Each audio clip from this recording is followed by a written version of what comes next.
За сайн бацгаана уу?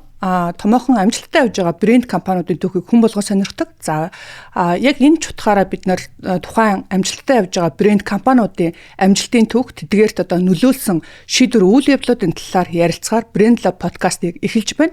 За бид тус подкаста одоо дэлхийн амжилттай явж байгаа компаниудын түүхийг хуваалцахаар цувралаар хүрэхээр бэлдэж байна. За подкастын хөтлөгчөөр Apex Capital-аас Сүхбат болон Ламдгар миний бие ажиллах болно.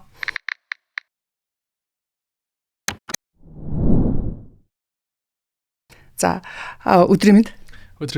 За өнөөдрийн дугаартаа бид дэлхий дээр хамгийн их амжилттай танигдсан одоо мөрийн зураасан талаар, мөрийн зураастай логоны талаар ярилцахаар бэлдээд сууж байна. За тэгэхээр мэдээж энэ бол одоо swoosh логогоор илэрхийлэгдсэн Nike брэнд байгаа. За тэгэхээр Nike гэхээр одоо хүн болгоны санаанд одоо хамгийн түрүүнд те just do it. За эсвэл одоо магадгүй дэлхийн амжилттай алдартай брэнд тамирчид. За эсвэл магадгүй бидний өдөр тутамдаа хэрэгэлдэг спорт хувцас санаанд орж байгаа баг. За гэхдээ тухайн компани маань бол одоо байнга ийм алдартай том байгаагүй. Тэгэхээр энэ компани маань хаанаас хизээ яаж эхэлсэн бэ? Тэрийг бидэнтэй бас хуваалцаач.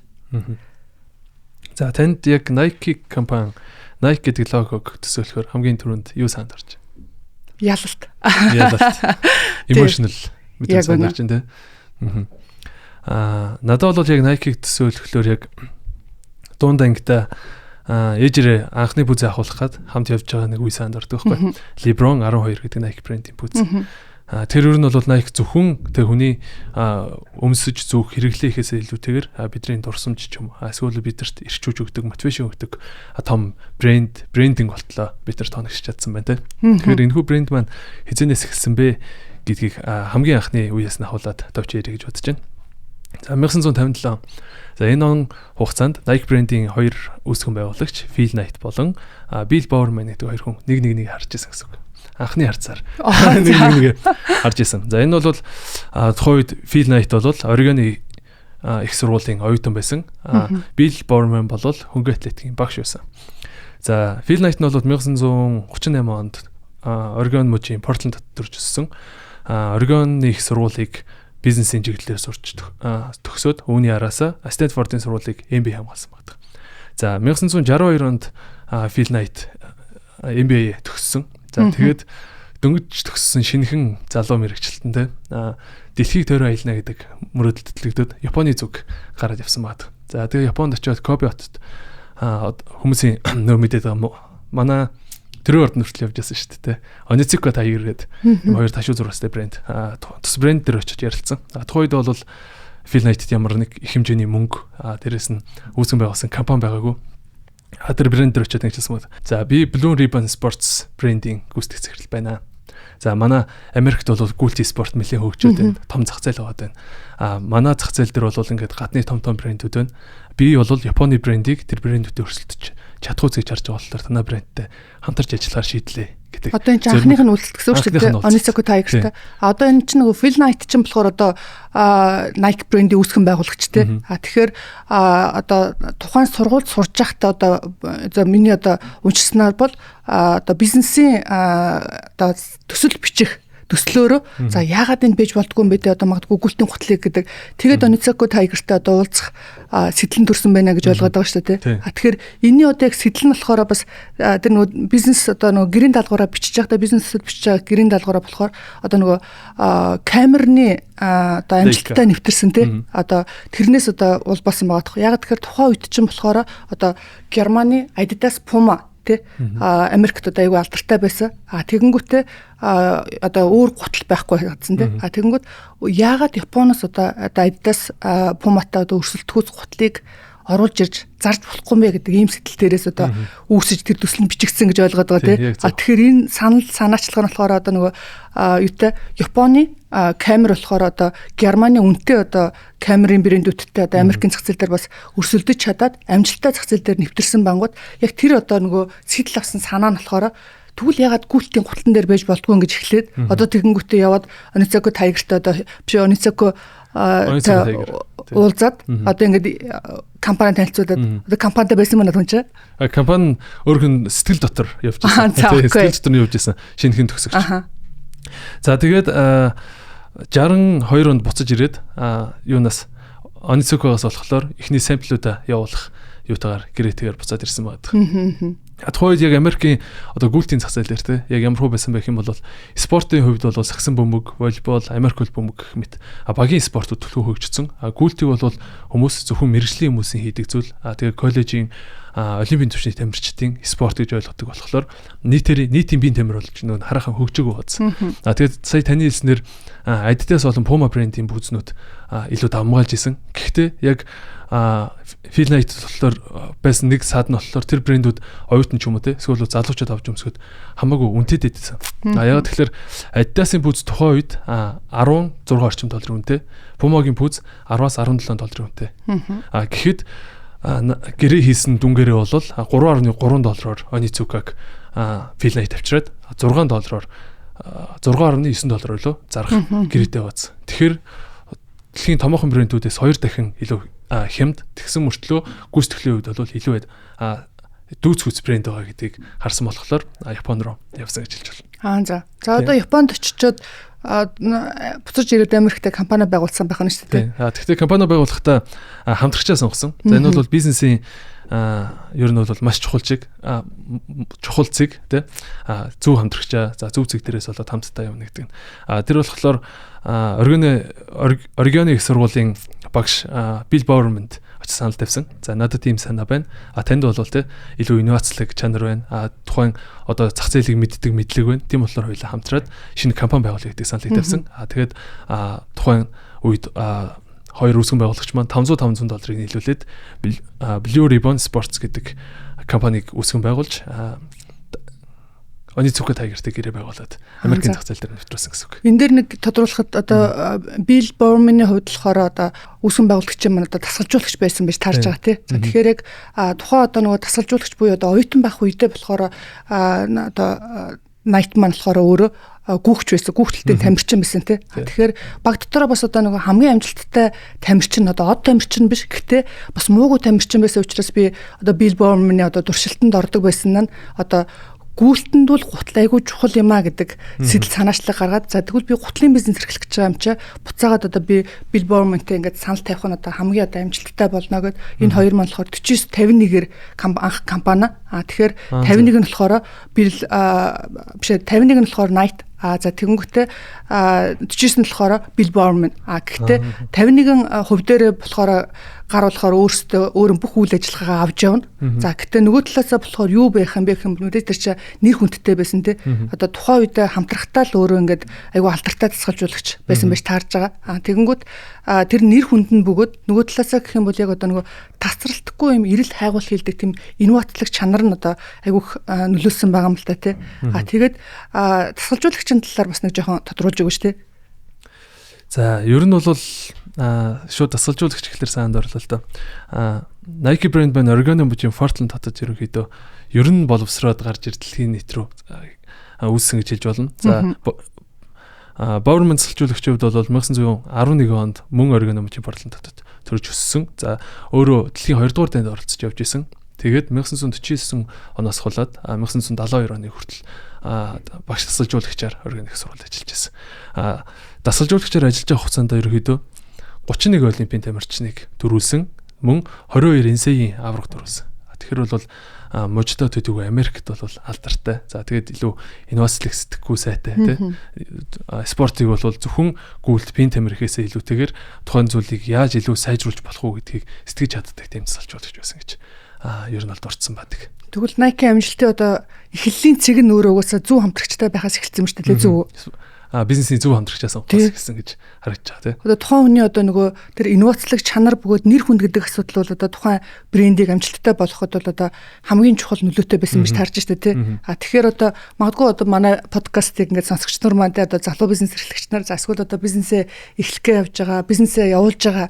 Тэгэхээр хамтрал гэдэг одоо partnership гэдэг ямар чухал вэ те нөгөө одоо таны хамтрагч чинь ямар нөлөөг таны компанид авчрах гэдэг юм бэ гэдэг нь энэ чинь айгуу сайн тод харагдаж байна гэж бодож байна л да те ягаад тэгэхээр тэр өдөр тутмын үйл ажиллагаанд бол тэр хүн угаасаа оролцохгүй за гэхдээ спортынхаа ертөнцид бол хүлээмж өргөгдсөн те одоо хамгийн амжилттай одоо гүйлтийн багийг тасгалжуулдаг за нөгөө талаасаа гэх юм бол одоо илүү одоо шинийг ирэл хийлдэг бөгөөд одоо алсын хараатай ийм хүн байсан нь ер нь баг амжилттай болох нь ойлгомжтой болсон юм шүү дээ те суурин зөв тавигдсан Тэгвэл тэр хоёр хүний маань ур чадвар нь одоо хоорондоо эвлэлдэн сүлэлцсэн байгаа байхгүй тий. Нэг хүнд нь бол инновацлог зан чанар байсан, туршлага байсан, нэр хүнд байсан. Нөгөөнд нь бол онлын хүрээнд үзсэн тий. Бизнесийн мэдлэг байлаа. Ирч хүч байсан тий. Ирч хүч байлаа. Хий бүтээ гэсэн зориг байлаа. Тэгээд Blue Ribbon Sports гэдэг брэнд маань анх үүсээд Nizuka Tiger-аас 1964 онд 300 ос гутлыг Америкт оруулж ирж борлуулснаар тэр нүг Blue Ribbon гэж нэрлсэн бас амар сонь түүхтэй юм лээ шүү дээ. Одоо яг компанитай юу гэсэн чинь компани одоо яг байгуулаагүй байж тараад өмнөх өрөө нуужсэн шар аригныхаа нэрээр Blue Ribbon гэдэг шар аригныхаа нэрээр тэгэнгүүтээ Blue Ribbon Sports гэдэг компани одоо тэг зарлаад тэгэнгүүтээ бутчихрэнгүүтээ компани яг одоо бүртгүүлээд байгуулсан байгаа байхгүй тий. Тэгэхээр ер нь бол угаасаа анханасаа нэг тийм нэг ялагч сэтгэлгээтэй. За тэгэнгүүтээ бас айгүй тийм хурдан одоо юу гэж юм бэ нөгөө яг хийгсэн одоо чин хүсэл нь бас байсан байж таарж байгаа. За одоо бол бас одоо яг хэцүүлдэ яг дэлхийн ертөнцийн хурдтай хөгжсөн үед. За тухайн 64 онд бол бас одоо юм бол арай өөр байсан мэн тий. Гүйлтэй спортоор хүртэл бас нэлээ өөр байсан байж таарж байгаа тий. Ер нь бол зориг зүрхэнд байсан байгаа шүү дээ. Гүйлти спорт дээр өөр байсан гэснээс ер нь бол яг Nike брэнд маань зөв цагт зөв газараа зөв хүмүүстэй байж чадсан гэдэг бас энэ дээр харагддаг. Running boom гэдэг ерөөдөө нэг үе давлгаа гарч ирсэн. За тэр нь бол дөрвөн том өвчин зүйл ерөөдөө нийлээд за тэр running boom гэдэг юм. Одоо 60-аад онд гэсэн үг шүү дээ. 60-аас 70 оны үед. За эхнийх нь бол одоо эмэгтэй хүмүүсийг холын гүйлтэнд ерөөдөө гүйж чадахгүй эмэгтэй хүний спорт биш ээ гэдэг үзэл баримталтай байсан.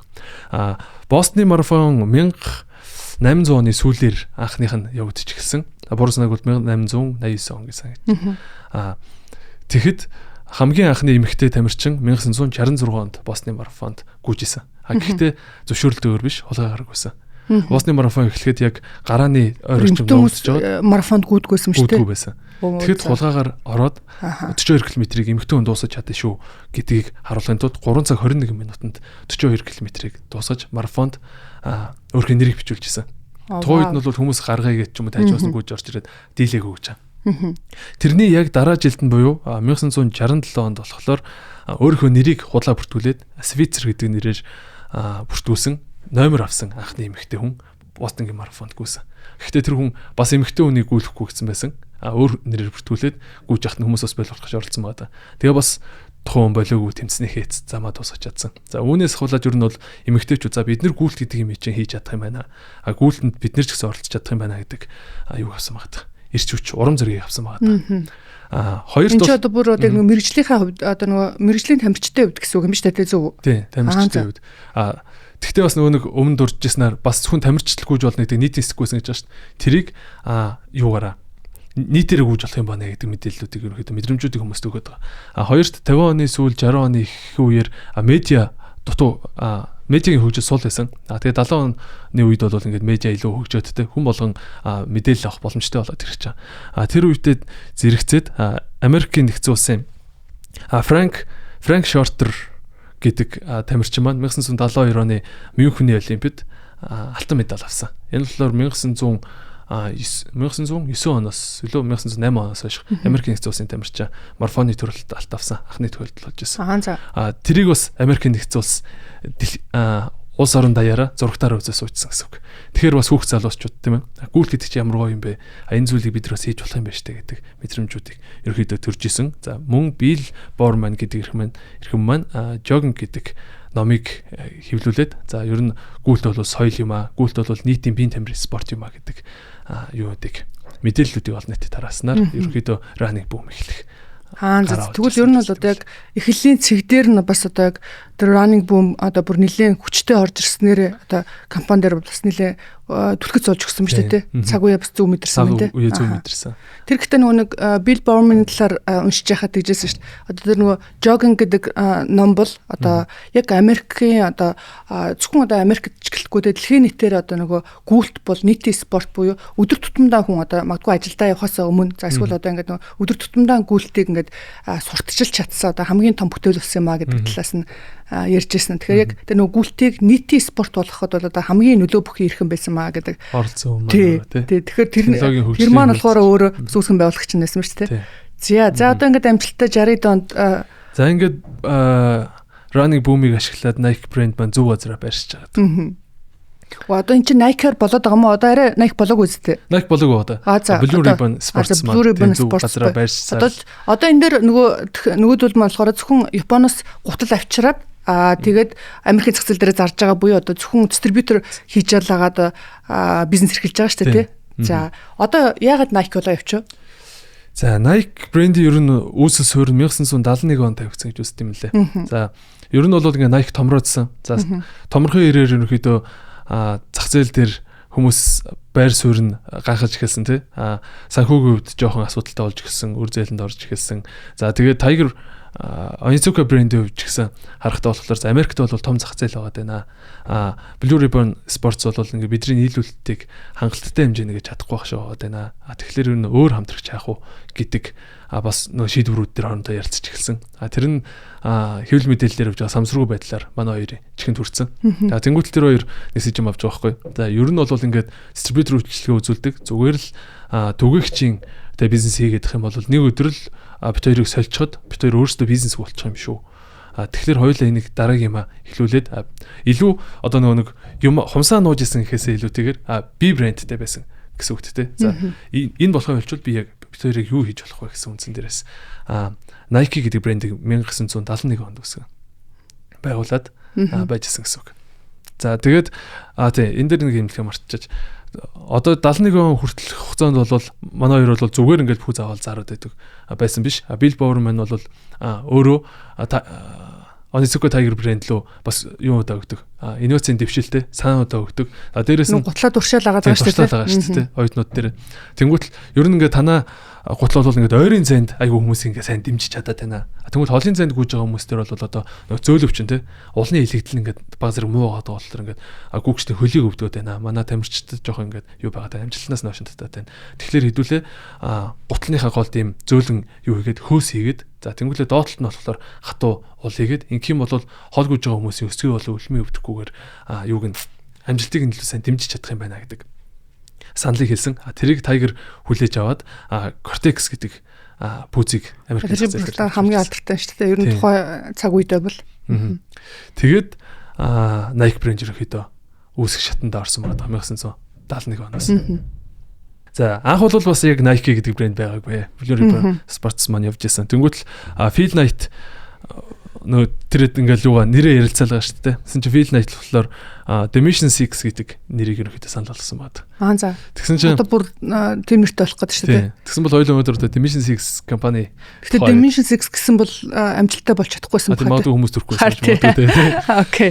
Энэс өмнө одоо нөгөө нэг өдөр нь бол цагийн багш одоо их сургуулийн Нэгтлэнбатх бүртгэлийн багш хийгээд бусад одоо нөгөө үндсэн цагаас гадна болохоор одоо нөгөө бизнесээ яг ран хийгээд авч явжсэн гэдэг юу билээ шүү дээ. Тэгэнгүүт тэр их сургууль дээрээс болохоор одоо тухайн одоо багшилж ирсэн их сургууль дээрээс хоёр одоо гол хүнтэй танилцсан гэдэг.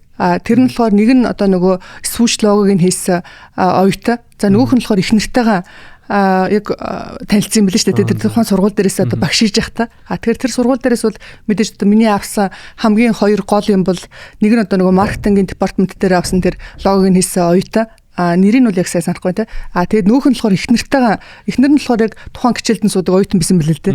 Тэгээ яг гэр бүлээ зөхиогоод тэрнийхэн дараа компани одоо Nike үүсгэн байгуулчаад бол одоо тэр багшийнхаа ажлыг бол орхисон юм билээ л те. Тэгэхээр наад хүн чинь болохоор гүйлти спортын одоо нөгөө тамирчин нэмэх нь одоо Нэгтлэнбатх бүртгэлийн татварын мэргэжилтэн бас хийжсэн байгаа байхгүй татварын зөвлөг. Тэгжсэн Нэгтлэнбатх бүртгэлийн багш хийжсэн. Тэгэхээр санхүүгийн тайлангаа аягүй сайн уншдаг байсан нь бас бизнестэй тэгэхээр одоо манай сонсогч нар одоо ичээрээс анзаарж байгаа те. За магадгүй одоо хамтран үүсгэн байгуулагч айгуу сайн байх хэрэгтэй байна. За магадгүй одоо айгуу хурдан шийдвэр гаргасан байна те. Одоо тэр одоо айгуу хурдан сэтгэлтэй одоо Blue Ribbon гэх те. Тэгжээснэ дараа Nike гэдэг одоо Nike нэр нь бас айгуу гоё те. Одоо ялтын охин тэнгэрээс те. Тэгжээснэ дараа нь болохоор тэр нөө Нэгтлэнбатх бүртгэлийн багш байсан нь одоо магадгүй тайлан балаасаа сайн одоо уншиж одоо урт хугацаанд бас санхүүгээ амжилттай удирддаг болсонтой бас айгүй хомаартай болов гэж хараад байгаа шүү. Тийм байна. Ер нь тэгээд яг амьдралаа өөрчилсөн 2-3 хүнтэй танилцсан юм шүү тийм. За. Хамтрагч нь байгаа шүү дээ. Тийм шүү дээ. Тэгээд 3 хүнтэй органик сурвалж дээр танилцсан байна шүү. swoosh логог зурсан дизайнер маань бол Карл юм. Тийм, Карлны Дэвидсон гэдэг хатагтай байт юм байна. За тэр хүмүүс бол тухайн үедээ $35 swoosh логог зурж өгч байсан. За swoosh логоны учир нь бол хөдөлгөөнийг илэрхийлсэн те. Өргөнөөс нарийн зураас руу буюу ингээд хөдөлгөөн хийхэд өрнөөс нарийн л ингээд татаад өнгөрч байгаа зураасыг илэрхийлсэн байдаг. Тэгээд тухайн үед бол бас Nike дургүй байсан гэсэн. За би ер нь бол энэ логон жоохон дургүй. Гэхдээ яг дасгахаа гэдэг доромжгоо хэлжсэн гэсэн. Тэгсэн одоо тэр лого нь дэлхийн хамгийн алдартай лого гэдэг нэг боллоо. Хөгжөөд явж байна. Тэ. За тэр хоёр маань юутэй боллоо? Компани нэртэй боллоо. Аль биесны Nike гэдэг компанитай боллоо. Swoosh гэдэг логотой боллоо. Брендийн таних тэмдэгтэй боллоо, тэ. За тэгээд 1972 онд сая ярьсан нэг Мюнхний олимп зохион байгуулагдсан. Тэрэн дээр олимп дээр бас хэд хэдэн тамирчид бас өмсч оролцсон. Одоо шинэ Nike брэнд шүү дээ. Тэгэхэд өмнө нэг Onitsuka Tiger брэндтэй хамтарч явж исэн пүзэ гаргацсан байгаа шүү дээ. Cortex гэдэг пүзэ Nike-ийн логотой Nike брэнд гаргацсан байгаа. Тэгэхэд тэгээд тэр үед хүмүүс бас нэг Nike-г нэлээд гайгүй мэддэг болоод ирсэн чинь 1972 онд Onitsuka брэнд Nike-тай шүүхтэлцэж эхэлсэн. Энэ хоёр хүн ч одоо Америк улсад манай пүүзийг зүгээр зардаг байсан хоёр хүн одоо бүр өөрсдөө брэнд гэж зараад яагаад эхэллээ. Өөрсдийнхөө юм болгоод эхэллээ. Ингэж болохгүй. Энд чинь манай өмч гэдэг. Одоо 72-нд шүүхтэлцээд эхэлчихэж байгаа юм шүү дээ. Тэгсэн чинь Nike 2 болохоор энэ пүүзний санааг ингээд манах гаргасан. За тэгээд инновацийг нь бид нэр дэвшүүлсэн. Тэгээд тэрийг баг ингээд танад бол захиалгаар хийлгээд тэрийг авчиж бид нэр зардаг байсан. Тэгэхээр бол энэ минийхээ гэдэг юм хоёртол руу. Одоо наад чи яг Nike эхнийхэн гутлыг захиалгатай ингэсэн юм л л да үйлдвэр дээр очиод тэнгуүтээ танах яг энэ гутлыг одоо үйлдвэрлэж чадах уу гэсэн чинь тэр нь баг үдийн хоолны ингээд нөгөө завсарлагаанаар үйлдвэрлээд гараад ирсэн байгаа байхгүй. Тэгэхэд яг тухайн үед бол одоо нөгөө Phil Knight-ад за үйлдвэрлэл бол асуудал биш юм байна те. Бидний одоо нөгөө компани бол одоо брэндээ бид нэр өөрөөр хийх хэрэгтэй юм байна гэд. Тэгээд за тэгвэл гутлаа яг тэдний ширхгийг одоо хос үйлдвэрлэлээ. Тэгтээ дахиад нэг нэмэлт хүсэл байна. Манай хайрцгийг юм тод оранж өнгөөр одоо болтол стил дээр оранж өнгөр нь ингээд хайрцаг навж байгаа штэ. Ийм одоо оранж өнгөтэй хайрцагтай үйлдвэрлэж өгсөн. Тэгсэн чинь нөгөө үйлдвэрлэгч энэ бол асуудал биш ээ гэд. Тэгэд энэ нь болохоор нөгөө гүн бодож гаргаагүй шүү дээ. Гэхдээ гол одоо нөгөө бодож гаргасан юм болохоор одоо жишээлбэл бол тухайн үед чинь бол Adidas бол ингээд монопол болсон тий. За тийчээс на Puma бол ингээд бас айгүй аврах брэнд байсан. Тэгэнгүүт эднээс бид нэр одоо лангуун дээр яаж ялгарх вэ? Хүмүүс ороод ирэхэд тий. Гэтэ тэргүй ингээд дэлхийн том аврах брэндүүдтэй бид нэр өрсөлдөө ингээд лангуун дээр тавигдахад бид нар нэг юмараа ялгарх хэрэгтэй гэдэг байдлаар тэр нөгөө тод оранж өнгийн хайрцгийг ингээд захиалж гаргасан байгаа байхгүй. Тэгэхээр тухайн үед бол одоо Nike бол дүнгиж ингээд бэби тий байж хахад өнөөдөр бол дэлхийн нийт одоо спорт хувцасны одоо дэлхийд даяар байгаа худалдааны бол Nike бол 40%-ийг за тийчээснэ Adidas болохоор нэг 20% байсан тий. Тэгэхээр өнөөдөр бол дэлхийн одоо хамгийн том одоо маркет шерийг бол Nike бол эзлээд ингээд одоо авраг нь болцсон сууж байна. За гэтэл яг энэ эхлэлийн цэг нь болохоор тэр одоо нөгөө юутай Onitsuka-тай маргалдаад за яг тэр нөгөө нэг өөрсдийнхөө санаачилсан гутлыг өөр үйлдвэр дээр авчиж хийлгээд тэр чинээс одоо эхэлсэн байгаа даахгүй тий. Тэгэхээр тэрний одоо нөгөө бас нэг амар ялгарлын зэг нь бид бол одоо нөгөө аврагуудтай өрсөлдөж яг тийм хэмжээний ингээд нэг ялгарх хэмжээний зангарахтай байх хэрэгтэй гэдэг тэр амар ингээд орж ирсэн тэр swoosh санаанаас нь бас гарсан байгаа байхгүй тий. Тийм байна тий. Ер нь тэгэхээр эндээс харахад Nike бол өөрөө богино хугацаанд оновчтой шийдвэрийг гаргаж чаддаг хүн байсан байна тий. Одоо тэр анхны брендийн нэрээ олох тий тэргээ танилцуулах саяны ингээд бүтээгдэхүүн дээр хүртэл ингээд гаргаж байгаа шийдвэрүүд нь хүртэл маш хурдан хугацаанд гарсан байна. За тэгээд нөгөө шүүхийн маргаа үргэлжлээд байгаа тий. Тэгсэн чинь шүүхээс Onitsuka болон Nike хоёрт за энэ бол угаасаа ингээд та хоёрын хоёулынх нь баг өмч юм байна. Тэгэхээр та хоёр хоёулаа өөрсдийнхөө логог тавиад өөрсдөө бүтээгдэхүүнээ үйлдвэрлээд ашиглаж болно гэдэг үндсэн дээрээс явсан. Cortex гэдэг нэрийг бол Nike хадгалж өөрсдөндөө авч үлдсэн. Onitsuka-гийн зүгэл болохоор Corsair гэдэг нэрийг өөрхөн брэнд дээр бичүүлээд яг адилхан загвартай өөр логотой хоёр пүүз зах зээл дээр гарч ирсэн гэсэн үг. Окей. Ингэж Nike ер нь бол өөрсдийнхөө инновац шингээсэн бүтээгдэхүүнээ өөрсдийнхөө нэр дээр аваад цаашаа үргэлжилж байгаа тийм. За одоо компанид очлоо тэгээ яасан блэ? За тэгээд одоо нэг инновацууд маань дахиад эхлэндээ Bowerman юм дээрс нэг өдөр тамирчид ер нь бол ийм талбай дээр сайн зууралдах хэрэгтэй байна. Тамирчдын пүүцтэй. Тэгээд барьцаалдах чадвар сайтай юм уулыг бид нар зохион бүтээе гэгээд Webl шүү дээ. Webl хэвлдэг машинаар эрзэн хийж яагаад дарж утсан. Тэрэн дээр бол ийм дөрвөлжин хийдэг. Одоо хүртэл ингээд хүмүүс өмсдөгтэй. Хийтэй пүүз анхаарч ирсэн байгаа байхгүй. Тэгээд тэрийг Webl бол ер нь бол гүйлтийн спортод юг үр дүнг сайжруулж чадах юм байна гэд Webl болтой пүүзээ гаргаж эхэлсэн гэсэн үг. Тэгэхээр ингээд хоёр том юутай болсон. Технологитой болсон. Нэг нь бол зөөл өвчтөй урт хол гүөхөд зориулсан Cortex брэнд. Нөгөөх нь бол Webl болтой газартай сайн зурвалддаг бас гүйлтийн пүүз гэсэн ерөнхийдөө инновацыг гаргаж ирж зах зээл дээр танилцуулаад ажиллаж байсан.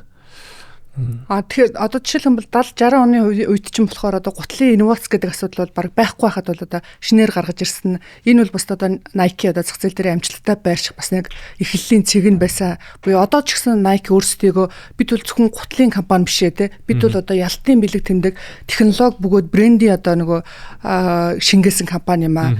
Бидний одоо түүх бол одоо хэрэглэгч өөртөө одоо чиний түрүүн хэлсэнчлээ өөрийнхөө дурсамжтай ингээд өөрөмшүүлж чаддаг. Энэ бол бидний одоо нөгөө брендийн онцлог юм а гэдэг байдлаар философи илэрхийлдэг юм билээ л дээ. Тэгээд Nike бас нөгөө нэг давуу тал нь харагддаг те. Энэ community base-ийг ерөөд аягүй сайн авч явдаг. Тухайн үеийн юунд инновац дээр хүртэл ерөөдөө одоо нөгөө өөрөө багцсалжуулагч хүн те. За тэгээ хүмүүстэйгээ ойрхон зах зээлтэйгээ ойрхон байгаад байгаа жижиг брэнд. Тэрнийхээ давуу талыг ашиглаад те. Ер нь бол хангалттай зөөлөн байж чадж гин үү. За мөн элэгдэл багтаа байж чадж гин үү. Тэгээ хөлд хэр сууж гин гэдэг юмнуудыг үргэлж нөгөө худалдаа өгчдөөсөө фидбек авдаг гэсэн байна. Тэрнийхээ үндсэн дээрээс маш хурдан шийдвэрүүдийг гаргадаг, маш хурдан яадаг. Технологийн шинжилгүүдээ өөрчилж чаддаг. Тэгэхээр илүү давуу талтай байсан. Энэ бол тэднээс community base гэснээс тэрийг бас эргэж ярина. Ягаад тэгэхээр одоо жишээлх юм бол өнөөдрийн нөгөө Apple Watch за нөгөө Strava гэд одоо community гүйлтийн ингээд track гэдэг эхлэлийн цэг нь одоо Nike бөгөөд Apple-ийн хамтарсан одоо нэг хамтрал дээрээс бас эхэлж ирсэн. Тэрнээс одоо санал сэтэл нь гарч ирсэн байж таарч байгаа байхгүй. Одоо тэгэнгүүт чи хэдүүлээ 70 онд Nike компани ч одоо яг аль биесээр байгуулагдаад тэгэнгүүтээ компани маань болохоор бас одоо нэг Apple-тай тэр юмнуудын эхлэлийн цэг гэснээс 80 онд Apple-тай 1-7 хоногт одоо IPO-г зарлж бол гаргасан байдаг.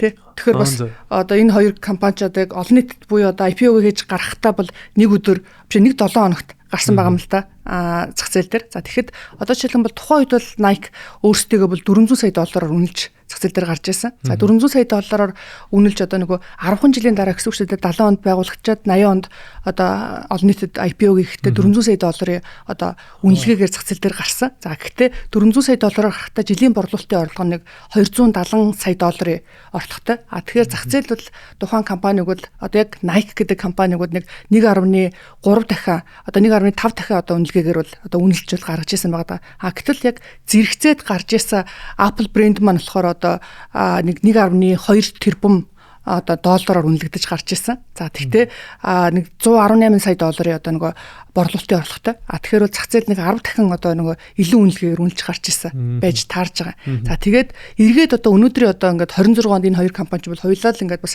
амжилттай явж байгаа компани ч тийм. Тэгэхээр өнөөдөр бол Nike компани маань 64 тэрбум долларын одоо үнэлгээтэйгээр зах зээл дээр үнэлэгдэж байна. За тэгэхээр өнгөрсөн 46 жилээс одоо нөгөө 46 жилийг нь аваад үзэх юм бол энэ компани маань нэг 160 дахин одоо өссөн. Одоо зах зээлийн үнэлгээнтэй. Тэгээд 46 жилд нь хуваагаад үсэх юм бол одоо жил болгоо одоо нэг 3.5 дахин өссөн тий. Миний хийсэн хөрөнгө оруулалт дараа жил 3.5 дахин өссөн. Одоо эргээд одоо accumulated дүнгээр нь авдаг юм жил болгон 3.5 дахин өссөн. Ингээд амжилттай байсан ийм компани одоо амжилттай явж байгаа ийм компани байгаа. Тэгээд яг одоо эхэлж явах цэгдээ бол одоо мэдээж Adidas, Puma ч юм уу за одоо Onitsuka Tiger, Asics шүү дээ тий. Өнөөдрийн бол тэгэхээр эдгээр маань бол одоо зах зээлийн монопол байсан бол яг өнөөдрийн байдлаар бол зах зээлийнхаа одоо дэлхийн нийтээр зах зээлийнхаа 40%-ийг бол Nike одоо эзлээ явж байгаа. Тэгэхээр бол зах зээлийн стил монопол байгаа. За гэхдээ энийг одоо хоёулаа бас эргээд ярих батай 21 оноос хойш бол одоо хятадын бодлогоор бол одоо хятадын маркетинг одоо цохилтууд бол нэлээд орж ирж байгаа. За эргээд одоо нөгөө Apple дээрээ харьцуулаад харах юм бол Apple одоо 80 онд IPO хийчээд өнөөдрийн одоо үнэлгээ нь болохоор нэг 4.2 их $80 үнэлгээтэй. Тэгэхээр бол одоо нөгөө анх IPO хийсэн өнөөсөө хойшлохоор нэг 3500 дахин одоо зах зээлийн үнэлгээ нь өсчихсөн. Тэгэхээр эргээд одоо эн чинь одоо жил болгоно 76 дахин өсчихсөн. Одоо 46 жилд нь хуваагаад харьцуулаад харах юм ба шүү дээ. Тэгэхээр одоо нэг хөрөнгө оруулалт гэдэг бас ийм амар гайхамшигтай байх нь те. Одоо нөгөө яаж одоо хөрөнгөлөл хөрөнгө оруулалтыг бий болгодог гэхээр нэг дор мэдээж юм ингээд бий болтгоо. Одоо олон жилийн одоо нөгөө энэ чинь цаана компани цаана бол мэдээж нэг хөдөлмөр брэнд үнц нь одоо зах зээл танигдалт гэдэг энэ одоо аюул олон асуудал байх нь л да тий. Тэгэхээр яг энэ бүгд л ингээд хөрөнгөлөлээ тий. Одоо эргээд одоо нэг магадгүй Nike-д одоо ингээд нөгөө яг оролцоогүй хүмүүс байх юм бол яаж одоо энэ чинь оролцож болох юм бэ? Хувьцаа эзэмшигч нь болоод ч юм уу оролцох боломжтой тий. Apple дээр бас ялгаагүй байхгүй. Бүтээгдэхүүн нэг нь хэрэглэгч нөгөөх нь хөрөнгө оруулагч талаасаа ч юм уу ингээд байж болж байгаа тий. За тэгээд хоёулаа юун дээрс эргээд Nike-ийн түүх рүү орё л да тий. Тэгтээ саяны жилийн 76 дахин гэдгийг сонссон чинь зүгээр шууд тэр үед би хөрөнгө оруулалт хийсэн бол гэдэг мэдрэмж төрж шүү. Тэгэхээр одоо нөгөө энэ нөгөө хөрөнгө оруулалтыг амжилттай болгоход бол одоо мэдээж тухайн компани фаундерууд байна. Нөгөө талаасаа гэх юм бол зах зээлээр одоо яаж амжилттай компаниа хэрэгжүүлэх үү, одоо байршуулах уу гэдэг одоо бодлого стратеги бол айгүй чухал байгаа тий. Тэгэхээр Nike-ийн дараагийн өсөлтөнд одоо юу нэссэн бэ? Одоо нөгөө Just Do It гэдэг лого яаж гарсан тий. За нөгөө талаасаа гэх юм бол одоо нөгөө Jordan-тай яаж хамтарсан юм бэ? За энийг ярихаас өмнө нэг IPO-тэй холбоотой газ нэг товч бас сонирхолтой мэдээлэл гэж бодож байна. Nike swoosh лого $35 зурсан гэж байгаа шүү дээ. Тэрний дараа IPO-снийхээ дараа 1982 онд баха Davidson гэдэг эмэгтэйг дахин ураад тэр эмэгтэйд тухайн үеийн ханшаар болон тухайн үеийн яг хувьцаагаараа 500 ширхэг хувьцааг бэлгэлжсэн. Эмэгтэйр Diamond бүгж бэлгэлжсэн гэж байгаа. Тухайн үед бэлгэлжсэн 500 хувьцааг одоо нэг олон дахин сплит хийгдсэн байна шүү дээ. Тэрний сплитүүдээр нь тооцоод бодоод үзэнгүүт л одоогор бол 1.3 сая доллар.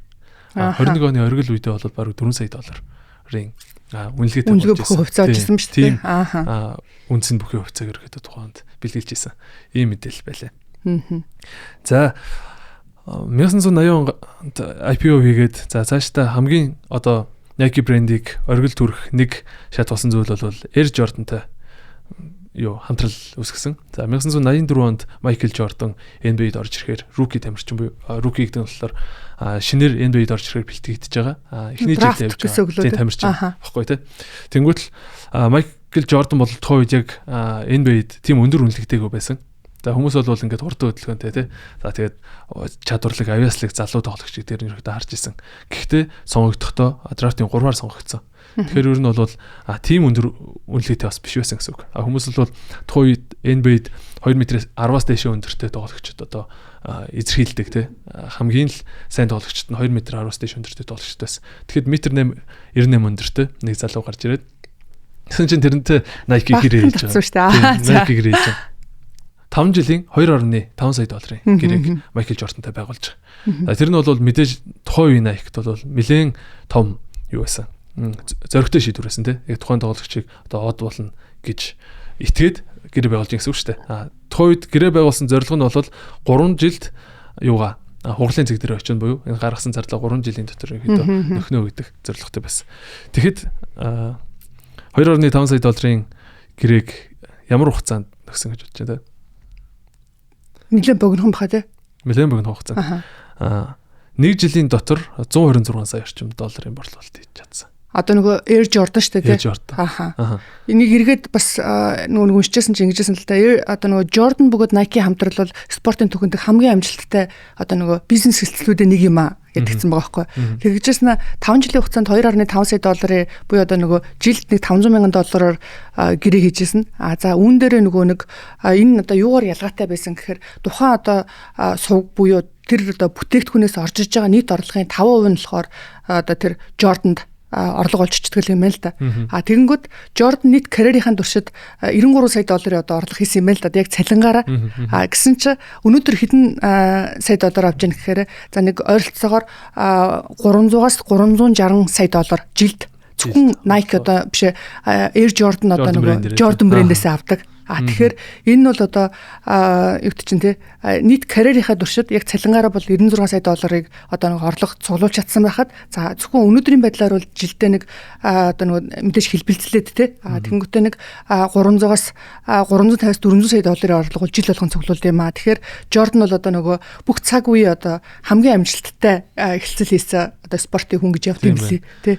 Nike-д бол Jordan-д хоёуланд нь ер нь бол аль аль нь амжилттай тий. Тухайд бол Jordan өөрөө өөрөө Adidas брэндийг сонирхож ирсэн гэж байна. Nike брэнд бол бус брэндүүдээс тавьсан санал нь бол нэг 2-3 дахин өндөр байсан. Гэхдээ Jordan бол нөгөө од байгаа брэндтэй тий бас гэрээч мөр бодсон шүү дээ. Тэгээд Nike Adidas-ыг бодож жагаад Nike-ийг сонгосон гэж байгаа байхгүй.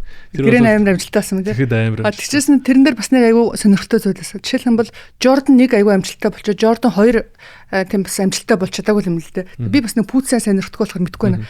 Jordan 3 ч юм уу те тэрний одоо амжилттай болсон нь болохоор дизайнер нь өөрөө Jordan дээр очиод ингээд танд одоо яг талбай дээр ямар мэдрэмж та авмаар байна те тэгжээс надад дараа нь болохоор таны хөлтөж яг аль хэсгээр нь одоо эвтэйхэн эвгүй байна гэдэг тэр одоо илүү нөгөө фидбэкийг авч тэгээд нэг тэр одоо нөгөө Jordan-гийн өөрийнх нь лого гэдэг чинь тэр нөгөө өсөрж байгаа тэгмэд тэр логог нь одоо яг тэр гутлан дээр нь илүү нөгөө төвн болгож одоо нөгөө тавиулмаар байна гэдэг тэр санаачлахыг хүлээж аваад одоо Nike өөрийнх нь тэр swoosh логог бол одоо хоёр дахь лого юм шиг тэр нөгөө тийм тод бишээр тавьж өгсөн нь өөрөө бас ингээд нөгөө айгүй амжилттай болсон. Тэгээд тэр нь одоо нөгөө Jordan-гийн хувьд ч гэсэн фидбэкүүд бас айгүй сайн өгч ирсэн гэдэг тийм байгаа байхгүй. Тэгэхээр ойлголцол сайтайсаа. Тэгэхээр нөгөө Nike-ийн хувьд ч гэсэн одоо нөгөө бүтээгдэхүүн гаргахтаа зүгээр л нэг гутал биш те энэ бол ингээд нөгөө бид нэр түүх хийж байгаамаа. За тэгжээснэ энэ тамирчдыг бол бид нэр ямар нэгэн байдлаар зүгээр л ашиглаж байгаа биш. Тамирчид гэдэг бол одоо өөрийнхөө одоо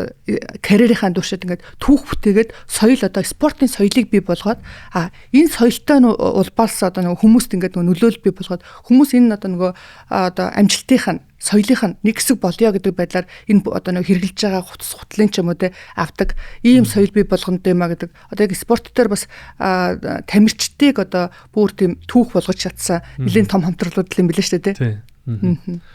Энэ дээрс нөгөө Nike маркетингийн нэг гоё шийдвэр өгдөг те. NBA тухай зөвхөн одоо нөгөө Converse Adidas хоёр байсан гэж байна шүү дээ. Тэгэхэд цагаан өнгийн пүүзэл талбай дээр гаргахад зөвшөөрдөг байсан. Тэгэхэд Nike-тэй гэр байгуулаад Jordan-ы талбай дээр өмсч гарсан пүүз нь болохоор хар улаан өнгийн пүүз байсан. Тэрэн дээр болохоор NBA-ийн зүгээс $5,000 хориг тавьсан нэг тоглолтод. Хэрвээ энэ пүүзийг дахиж өмсч талбай дээр гаргах юм бол $5,000 торгоно гэдэг. Тэгэхэд Nike-ийн зүгээс болохоор Jordan-д өмсө гарч байгаа бид нэр төлчий гэдэг те. Тэгэхээр зурагтаар харагдахтай хүртэл тод улаан хар өнгийн пүүз харагдана. Хүн болон хүртэл хүнд өх мэдрэмжийн үед бол чи ингээд тэр зүйлийг химэр бавч хориг цааз ингээд чиний химэр хоо зүйлийг хоригдж чадахгүй. Чи Nike өмснөөрөө хязгаарыг давах боломж олж байгаа гэдэг мессеж хүмүүст өгч чадсан том маркетингийн ажил байж.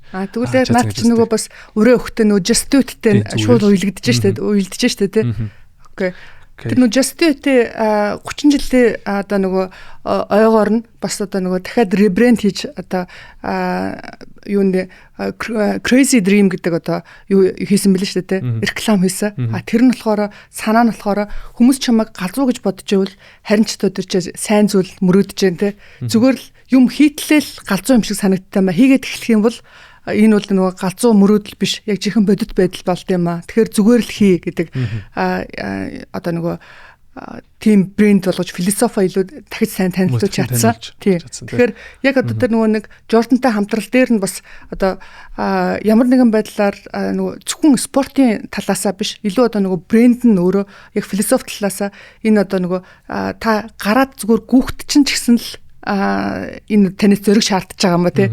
За тэгээд талбай дээр гарахад ч өөртөө энэ үлгээ зөриг шаардж байгаа юм а. Энийг үл зүгээр л хий гэдэг өрөөнд одоо слоган нь яг тэрчнээс бас гараад одоо спортын одоо брэндүүдийн бас хамгийн амжилттай слогануудын нэг юм билээ л дээ тий. Тэгээд Just Do It бол өөрөө 1988 онд олон нийтэд танилцуулагдсан. Яг нөгөө саяны таны ярьж байгаагаар ер нь бол бусад брэндүүд ч юм уу тухайн үед байсан маркетинг компани ажлууд бол хийгдэхтэй өөрсдөө илүү нөгөө продакт талаас яриадсан тий. Бид нар илүү зөвлөх болтой боллоо. За бид нэр одоо Puma брэндээс 20 грамаар илүү хөнгөн боллоо ч юм уу тий. Илүү тэр талаас яриадсан. Тэнгүүтэл Nike болохоор илүү emotion талаас нь харж үзэх хэрэгтэй байна. Буюу тухайн хүн чи заавал тамирчин байх албагүй. Заавал чи энэ пүүзийг өмснөөрөө ялагч явах ёсгүй.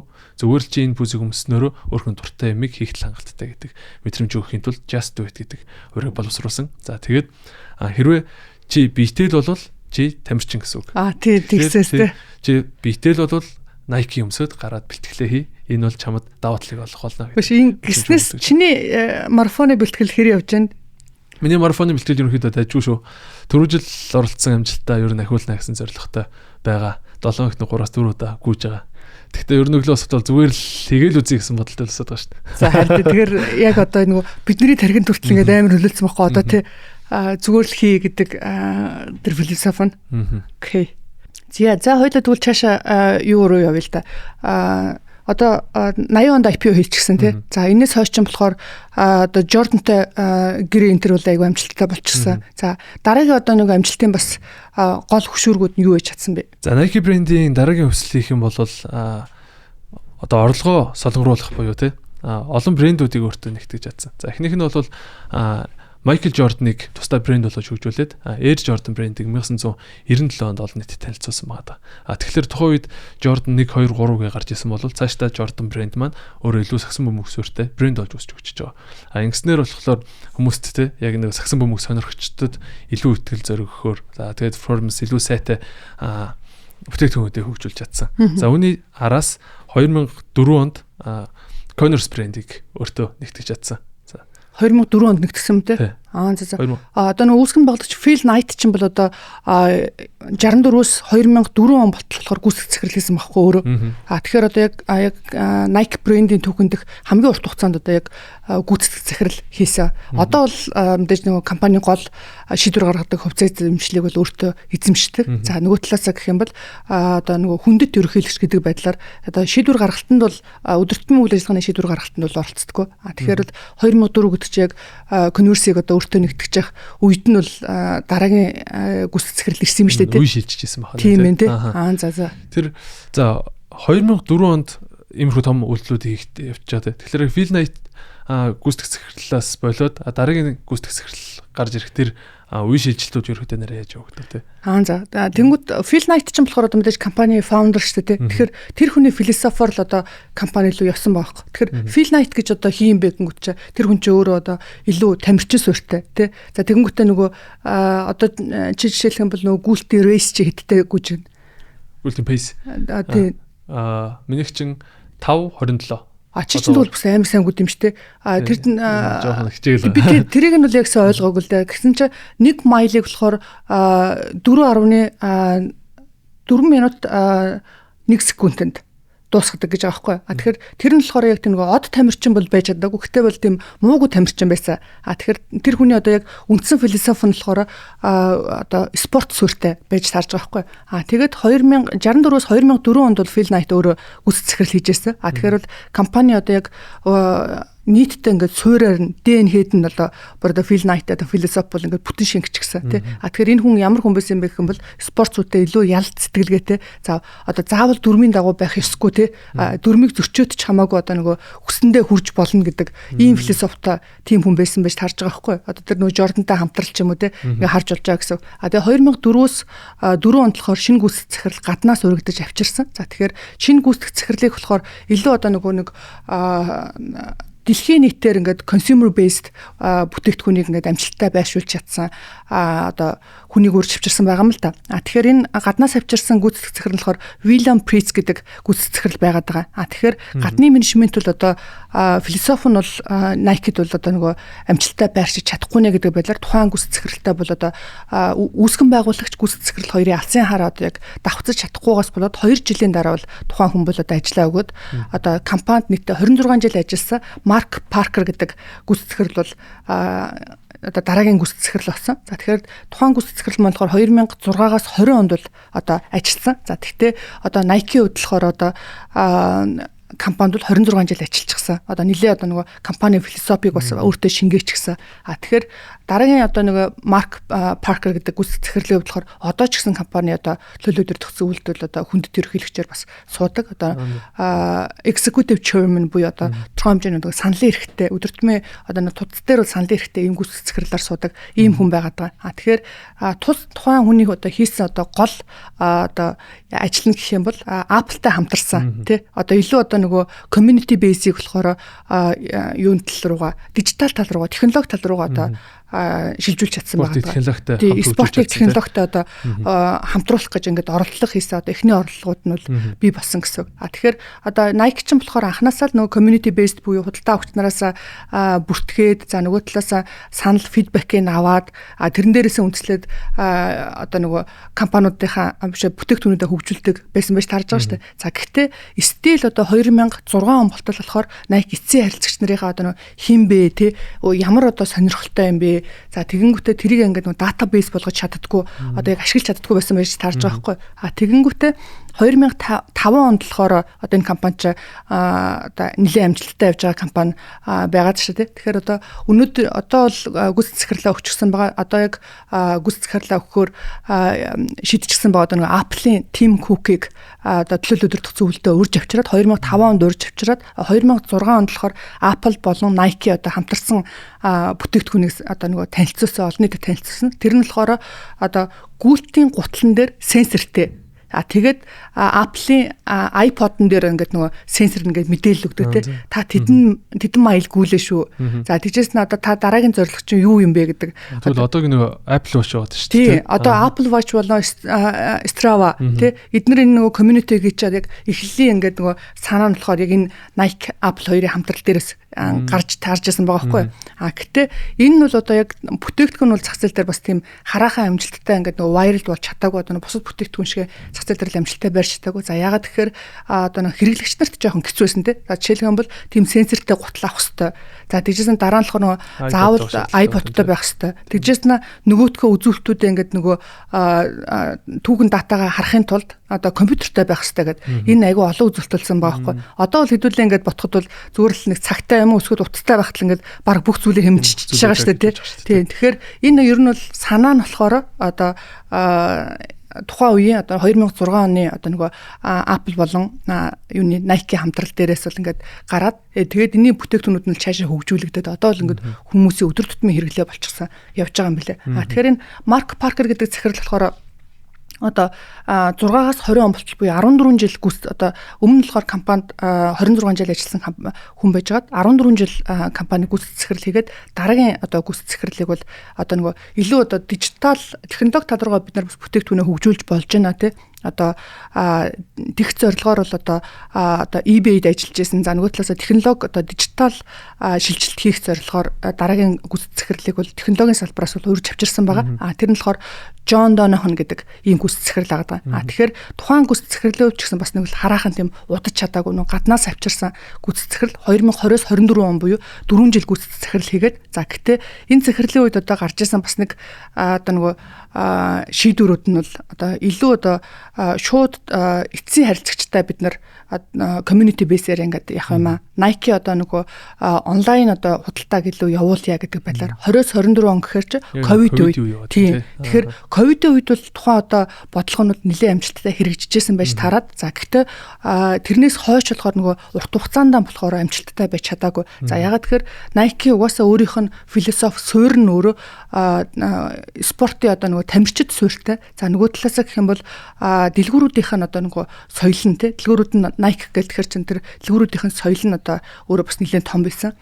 За тэгингээр яг тэр нөгөө дижитал шилжилт бол бас нөгөө хараахан ингээд нөгөө бүтэн амжилттай болж чадаагүй учраас 24 онд бол одоо яг компани брендийн хувьд бол бас нэлээд уналттай болж ирээд 24 онд бол дараагийн гүйц захирал бол гарсан байгаа даа. За тэгэхээр одоо ч гэсэн гүйц захирал нь хийж байгаа Elliot Hill гэдэг гүйц захирал бол одоо одоо шинээр томилогдсон. За тэгэхээр Elliot-ийн хувьд болохоор бас эргээд буцаагаад спорт руу буцах тэ одоо ялна гэдэг одоо нөгөө спорт нөгөө сэтгэлгээгээр одоо нөгөө илүү нөгөө харизматик энэ одоо уур амьсгалаа бол компани даяар одоо оруулж ирээд за одоо л бас компани хувьд бол 24 оны уналтаас бол буцаж сэргэж байгаа ийм үе дээр юм бол одоо нийт компани даяараа бол байгаад байгаа. Тэгэхээр одоо хамгийн сүүлийн зах зээлийн үнэлгээгээр бол энэ чинь нэг 64 тэрбум долларын зах зээлийн үнэлгээтэй буюу одоо эргэлт ингээд буцан сэргэлт явж байгаа. Яг өнөөдрийн байдлаар бол Nike эргэж сэргэж чадах уу одоо зах зээлийн манлайлаа хадгалж чадах уу гэдэг ийм цаг үе дээр амьдарч байгаа ийм компани байгаа. Гэхдээ Nike болвол мэдээж зах зээл дээр номер 1-т байсан хэвээр байгаа тийм. Yes. Тэгвэл ер нь бол бидний одоо хэрэглээд байгаа хүн болон өдөр тутмын гүйлтэндээ хэрэглээд байгаа Strava за тэгээд Apple Watch-ийн ер нь бол хамтрал тэртээ 2006 гэдэг чинь 20 жилийн өмнө тий ер нь суурьа тавьчихсан гэсэн үг шүү дээ. Одоо бол ер нь бас гүйлт буцаад нэлээд тэрийн төлөөд шүү дээ. Одоо ч юм бол яг гүйлт ч юм бол одоо нэг бүр нийтийн заавал өдөр тутмын гэдэг бүр гүйлт буцаагаад эргээд тренд болж байгаа. Тэгэхээр энэ дээр нөгөө технологийн шийдлүүд нь бас айгүй чухал нөлөөтэй байна. Нөгөө талаас гэх юм бол компаниудад нөгөө брэнд бодлогууд бас айгүй чухал нөлөөтэй байгаа байхгүй. Тийм байна. Тэгээд одоогийн нөгөө нэг хоёлаа чин 60 оны running boom-ийн талаар ярьжсэн шүү дээ. Тэгэхээр одоо 2024 оноос хавлаа дахиад нэг юм жижиг гүйлтийн давлгаа үүсээд байна гэдэг байхгүй. Тэр нь болохоор яг сайн ярьсан Strava болон технологийн хөгжилтэй. За хоёрт social media хөгжиж байгаа тийм. Тэрэн дээр одоо хүмүүс хэрхэн гүйж байгаа, хэрхэн кул байгаагаа хуваалцж байгаа. За нэмэлтээр хүмүүс social media-гаас бас төр зурж гисэн хөндөрөөд тийм илүү юм community дотор ороод тийм хүмүүстэй танилцах, хамтдаа спортоор хичээлэх гэдэг сонголтыг хийж байгаа болохоор дахиад running boom ерөөхдөө үсээд байгаа гэдэг мэдээлэл байгаа. За. Окей. Одоо нөгөө нэг хэдэл түрүү нөгөө нэг Тим Хук жишээлх юм бол Nike-ийн төлөөлөлд өрдөгсөн үйл суудаг гэсэн шүү дээ. Тэгэхээр магадгүй жишээлх юм бол өнөөдөр одоо компани хувь зайлшмшлын бүтцтэй ямар байгаа гэдэг асуудал бас одоо айгуу сонирхолтой тий. За магадгүй би өөрөө нөгөө илүү одоо equity талаас нь яриад байгаа болохоор ч тэр юм тий. За тэгэхээр энэ дээр болохоор Nike гэдэг компани маань одоо лист одоо бүртгэлтэй 2 ангиллын хувьцаатай. За A ангиллын хувьцаанд болохоор илүү одоо нөгөө төлөөлөлд өрдөгсөн үйллүүдээ одоо нэг шууд сонгох 12 төлөөлөлд өрдөгсөн үйллөөс одоо 9-ийг нь шууд сонгох ийм одоо боломжтой. Тэгэхээр энэний одоо A класс хувьцааныхаа 86% болохоор одоо Phil Knight болон Swoosh гэдэг компаниараа одоо хамтраад ингээд бол эзэмшдэг стил хിവэрэ байгаад байгаа. За тэгэхээр нийт төлөөлөлд өрдөгсөн үйллэлийн 9 хүмүүсийг нь одоо шууд сонгох хэрэгтэй байдлаар байдаг. За тэгвэл B класс хувьцаанд болохоор нийт 12 төлөөлөлд өрдөгсөн үйллийнх нь 3-ыг ингээд сонгодог байгаад байгаа. Тэгэнгүүтээ нийт одоо нөгөө компани одоо зах зээл дээр гаргасан outstanding shares юм болохоор 17%-ийг нь одоо Phil Knight болоо Swoosh компаниар одоо эзэмшдэг. За тэгэхээр бол тийм хангалттай одоо нөгөө өндөр хувьтай биш 17 хувьтай. За гэхдээ эцсийн дүндээ болохоор A class хувьцаанд болохоор одоо шийдвэр гаргалт юм бол ихэнхийг нь одоо эзлэн явдаг. Ийм одоо шийдвэр гаргалтын бүтцэн бол одоо хамгаалж чадсан бүтцтэй юм билээ. Таны харж байгаагаар болон таны ер нь сүүлийн үед судалснаар Nike брэнд одоо зах зээл дээрх манлайллын өсөлтөө хадгалж чадах уу? За тэгэхээр энэ дэр нөгөө манай хөрөнгө оруулалтын шинжээч нар бас мэдээлэл бэлдэж өгсөн байна. За тэгэхээр яг Nike гэхээр бол одоо мэдээж илүү одоо нөгөө гутлын борлуулалтын дээр бол эцэстэл ингээд төвлөрсөн байд юм байна. За тэгэхээр компанид ярих нийт борлуулалтын нэг 65% нь бол гутлаас одоо нөгөө спорт гутлаас төвлөрдөг. За нөгөө талаас 30% нь болохоор хувцснаас байдаг. За тэгээд 5% нь болохоор одоо бусад тоног төхөөрөмж хэрэглээс байд юм байна. Тэгээд зах зээлийн бүтцийг нь аваад үзэх юм бол Хойд Америк бол нэлээд том буюу одоо нийт зах зээлийнх нь 40% эзэлдэг. За тэгээд 18% нь Хятад эзэлдэг. За тэгээд Европ болохоор 25%. За тэгээд бусад бүс нутаг болохоор 17%-ийг эзэлдэг юм байна. Тэгэхээр энэ дээр нэг одоо мэдээж нөгөө нэг өрсөлдөгч нар улам ширүүн болоод байгаа. За Дамаасан одоо 2000 одоо нөгөө 20 оноос хойш Хятадын өрсөлдөөн буюу Хятад дотоодын брэндүүдээ одоо илүү сайн түлхэж өгөөд одоо бидний одоо сайн мэдж байгаагаар Ant байна те. Anta Linen гэд. За тэгэхээр энэс болоод Хятад дахь борлуулалт бол одоо сүүлийн жилүүд одоо 20 оноос хойш 20% унчсан байгаа юм байна. Тэгэхээр энэ нөр одоо компани одоо хувьд бол нэлээд томоохон юм цохилт бол болж байгаа. Одоо нөгөө яаж эргэж энэ одоо нөгөө борлуулалтын уналтыг хадгалах вэ гэдэг ийм асуудал бол болж байгаа. Нийт борлуулалтын 18%-ийг хангадаг байсан бүс нутгаас 20% уналттай гэж бас нэлээд том цохилт орж ирж байна тийм. Тэгээд одоо бас нэг айгуу сонирхолтой юм гэх юм бол нийтдээ нөгөө нэг дэлхийн нийтээр явж байгаа одоо зөвхөн одоо спорт гутлын гэх юм бол 26%-ийг нь одоо Nike хангадаг байна. Одоо нөгөө Nike-ийн гутал. За тэгжээс нь 13%-ийг нь болохоор Adidas. За тэгээд 6%-ийг нь болохоор Skechers. За тэгээд 4% нь болохоор Puma. За тэгэхээр нөгөө Ant Linen Inter маань болохоор бусадтай орж явж байгаа. За тэгэхээр өнөөдрийн байдлаар бол дэлхийн нийтээр ингээд эзэлж байгаа хувь хэмжээ нь бол одоо харьцангуй өндөр биш. За гэхдээ Хятад дахь бүс нутгийн одоо нөгөө борлуулалт нь бол одоо нөгөө хангалттай одоо Adidas болон Puma за Nike ингээд нөгөө шахаж одоо нөгөө мэдгэтгүүц шахаж ингээд ирчихсэн байгаад байгаа. Тийм байна. Гэхдээ Adidas бас том хэвээрээ тий. Хоёрт орж байгаа том хэвээр байгаа да. Брэндээсээ баг 2 дахин юутай том байна гэдэг чинь ер нь зах зээл дээр том тоглогчийн байр суурь хадгалсаар байгаа гэсэн үг байна тий. За өнөөдрийн хоёулаа ярилцлага ер нь төгсгөл хэсэг ирсэн байна. За энэ судалгаа болон яриан дээрээс ер нь дүгнэхэд надад бол хамгийн дөрөнд зөв сегмент дээр зөв цагтаа байрших. За хоёрт бизнесийн зөв хамтрагч болох гэдэг бол хамгийн чухал юм шиг санагдлаа тий. Зөв хамтрагч олцсон. За тэгээ зөв зах зээлээ өөрөө мэдрээд байж хат ер нь бол дайггүй болчих юм шүү гэдэг бас урам зэрэг авч байна. Таны хувьд яг бизнес эрхлэгчүүний хувьд за мөн илүү ингээ том стратеги зургаар нь харж байгаа хүний хувьд эндээс бид нар юу суралцж болохоор байна. Мөн Nike брендийн түүхээс яг та өөрөө юу сурав гэдгийг нэг тайлбарлаач.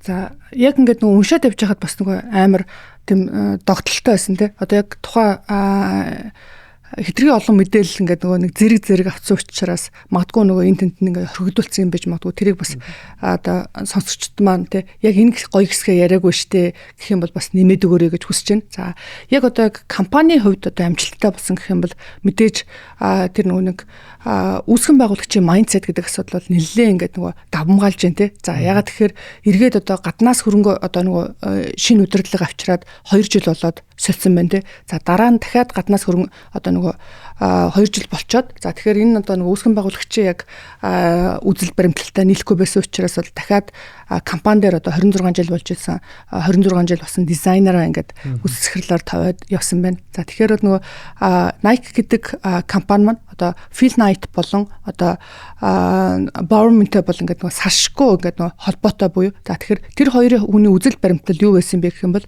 заавал дүрмийг даах шаардлагагүй. Нөгөө талаас гэх юм бол бид нэр зах зээлийг өөрсдөө бий болгоно гэдэг асуудал байсан. За тэгэхээр бол бид нэр зах зээлийг хүлээгээд суух биш өөрсдөө бий болгож очих ёстой гэдэг. Тэгэхээр Nike одоо ингээд нөгөө балансыг нь харахад ч гэсэн тий өнөөдрийн байдлаар бол нийт борлуулалтын 10%-ийг болохоор зах зээл create хийж байгаа буюу тэр одоо нөгөө маркетингийн компанид ажил руугаа зарцуулдаг юм байна л да тий. Тэгэхээр бид нар бол зах зээлийг өнөөдөр байгаагаар нь биш илүү бид нар одоо нөгөө таниулж мэдвэл шин зах зээлийг бид нар өөрсдөө create хийж байгаамаа гэдэг. Тийм нөгөө create хийж байгаа сэтгэл зүй гэдэг бол асуудал бол айгүй тийм тод том руу ингээд тий компанид нь бол ингээд шингэсэн байгаа даах. За дараагийн нэг асуудал нь бол нөгөө нэг технологийн инновацлог байдал гэдэг асуудал бол үнэхээр тасралтгүй инновацлог байдаг гэдэг бол айгүй чухал асуудал санагдаж байгаа.